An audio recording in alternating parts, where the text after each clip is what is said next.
Сайн бацхан хүүхдүүдээ математикийн хичээлээр харьцаа ба пропорцийн бодлого бодох тэлээ хичээлийн батгал болгоод та нартаа улсын шалгалтын тестийн номноос нэмэлт даалгавруудыг бодлогуудыг өгсөн байгаа.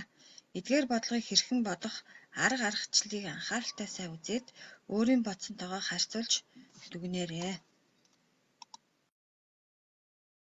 Бодлого номер 171 гурвалжны дотоод өнцгүүд 1-ийг харьцах нь 3, 3-ыг харьцах нь 5 гэж харьцна. Гурвалжны өнцгүүдийн хэмжээг олоорой.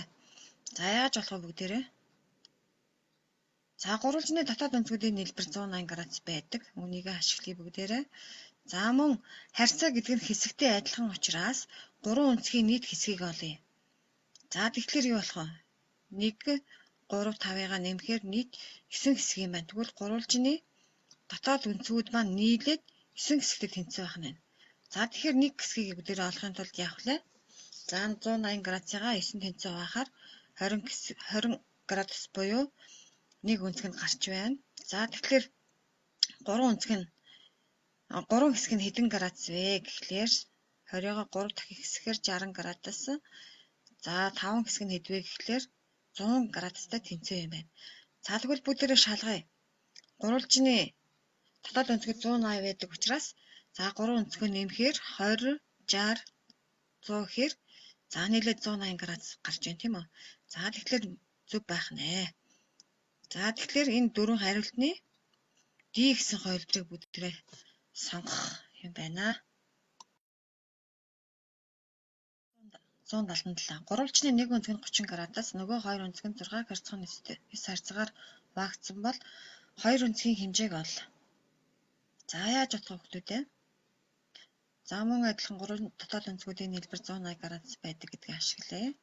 За тэгвэл 180 градусаас мэдэгдэж байгаа 30 градусаа хасахаар 150 градус гарч байна.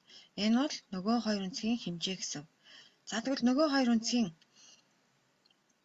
хэмжээ бол 6-г харьцах нь 9 гэсэн хэмжээтэй учраас энэ хоёрын нийт хэсэг нь хэдвэ гэдгээ олохын тулд бүгдээрээ яах вэ? 6 дээр 9-ийг нэмэхээр 15 хэсэг юм байна. Тэгвэл энэ 15 хэсэг маань 150 градустай тэнцвэг гэсэн. Эндээс бүгдээрээ нэг хэсэг нь хэдтэй тэнцвэ гэдгээ олъё. Тэгэхээр 150-аагаа 15-таа хуваахаар 10 градус буюу нэг хэсэг нь гэсэн. Тэгвэл 6 хэсэг нь хэдтэй тэнцвэ гэдгээ олохын тулд за 10 градусаа 6 дахин хэсгэхээр 60 градус гэж 2 дугаар өнцөг нь олдож байна. За тэгвэл 9 хэсэг нь хэдтэй тэнцвэ гэхлээр 10-ыг 9 дахин хэсгэхээр 90 градусаа гэж 3 дугаар өнцөг нь олдож байна. За тэгвэл уул хоёр өнцгийн маань хэмжээ 90, 60 гэсэн C хувилбар байх нэ. За бодлого 179. Дэлгэмэл өнцгийг 4-ийг харьцах нь 5 харьцаатай хуваахад үүссэн хорт өнцгийн хэмжээг олоорой. За бодолт дэлгэмэл өнцөг бол 180 градустай тэнцээ байдаг. За ингэж тэмдэглэдэг. За тэгвэл нийт хэдэн хэсэгтэй тэнцээ юм бэ? Дэлгэмэл өнцөг маань. За 4-ийг харьцах нь 5 гэдэг маань 4 дээр 5-ыг нэмээд 9 хэсэгтэй тэнцээ гэсэн. За тэгвэл нэг хэсэг нь хэдтэй тэнцээ вэ? 180 градусаа 9 туухаар 9 тэнцээ хуваахаар 20 градус буюу нэг хэсэг нь гарч байна. За тэгвэл дөрвөн хэсэг нь хэдтэй тэнцээ вэ? Тэгэхээр 20-оо 4 дахин үржүүлэхээр 80 градус нэг өнцөг нь гарч байна. За тэгвэл 5 хэсэг нь хэдтэй тэнцээ вэ? Тэгэхээр 20-ыг үржих нь 5 буюу 100 градустай тэнцээ байна. За тэгвэл дэлгэмэл өнцөг маань энэ хоёр өнцгийн маань аль нь хорт өнцөг юм бэ? За тэгвэл бүгдээрээ энэ зургийг ажиглая. За хоёр өнцөг маань 4-ийг харьцах нь 5 буюу 80 градус 100 градус гэж хуваагдсан байна. Тийм үү? Харьцаатай ийм алт үсэн байна. Тэгвэл 90 градусаас бага өнцгийг хорт өнцөг гэдэг шүү дээ хүүхдүүдээ.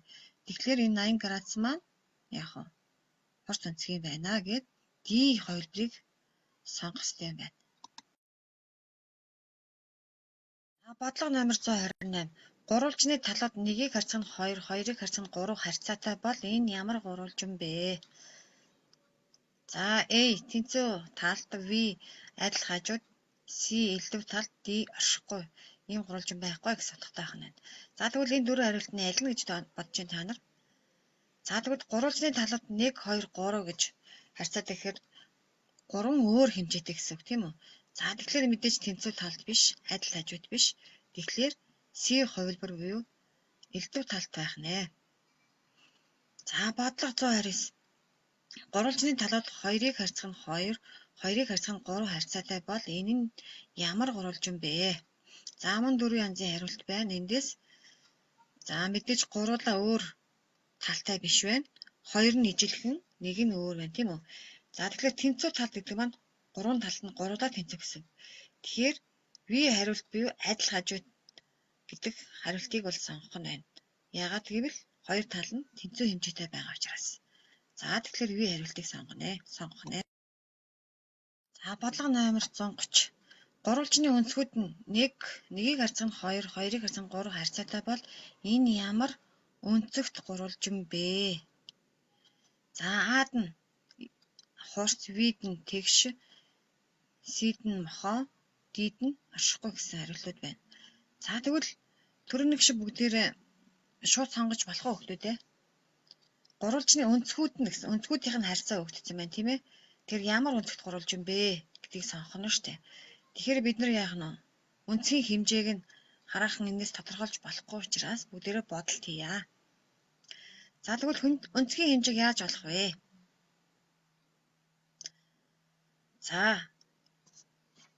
бүх 3 харьцаагаа нэмэхээр гурвалжин маань нийт 6 хэсгээс бүтсэн юм байна. Тэгвэл гурвалжны дотоод өнцгүүдийн хэлбэр 180 байдаг тийм ээ. Тэрийг ашиглаад 180-аад 6 тавихаар 30 градус буюу нэг өнцөг нь гарч ийн тийм ээ.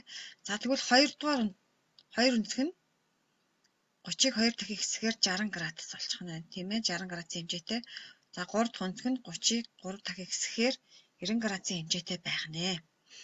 За тэгвэл 30, 60, 90 маань ямар өнцөг вэ гэдгийг олоход за 30 градус гэдэг бол хурц өнцөг, 60 градус хурц өнцөг, 90 градус маань тэгш өнцөг юм байна. За тэгвэл энэ гурвалжин маань 2 нь хурц, 1 нь тэгш өнцгтээс бүтсэн гурвалжин байна тийм ээ. За тэгвэл гурвалжны нэг өнцөг нь тэгш бол тэр гурвалжин тэгш өнцөгт гурвалжин болох нэ. За тэгэхээр V хариултыг бүгдээрээ сонгох. За бодлого 131. Гурвалжны өнцгүүд 2-ыг харьцах нь 2, 2-ыг харьцах нь 5 харьцаатай бол энэ ямар өнцөгт гурвалжин бэ? За A'д нь хурц, V'д нь тэгш, C'д нь мохоо, D'д нь оршихгүй гэсэн 4 хариулт байна. За эндээс бодолт хий бүгдээрээ. За өнцгийн хэмжээг яаж олох вэ? За мэдээж 2-ыг харьцах нь 2, 2-ыг харьцах нь 5 гэдэг харьцаагаа бүгдээрээ хэсэг рүү шилжүүлээд за нэмэхээр 9 буюу гурвалжны 3 өнцөг нь нийт 9-өөс 9 хэсгээс бүтэх юм байна. За 180 градусаа гурвалжны дотоод өнцгүүдийн хэлбэрийг 9 тэнцүү байхаар 20 градус гэж гарч байна. За энэ бол нэг хэсэг нь.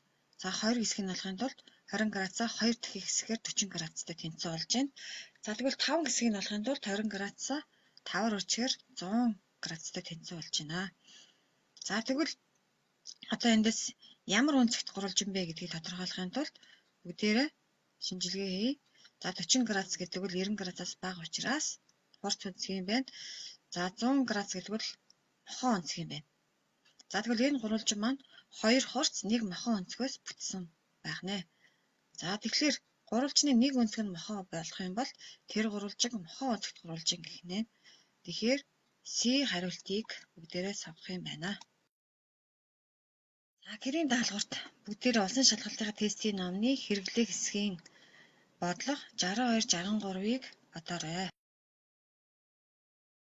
Хандуулсанд баярлалаа.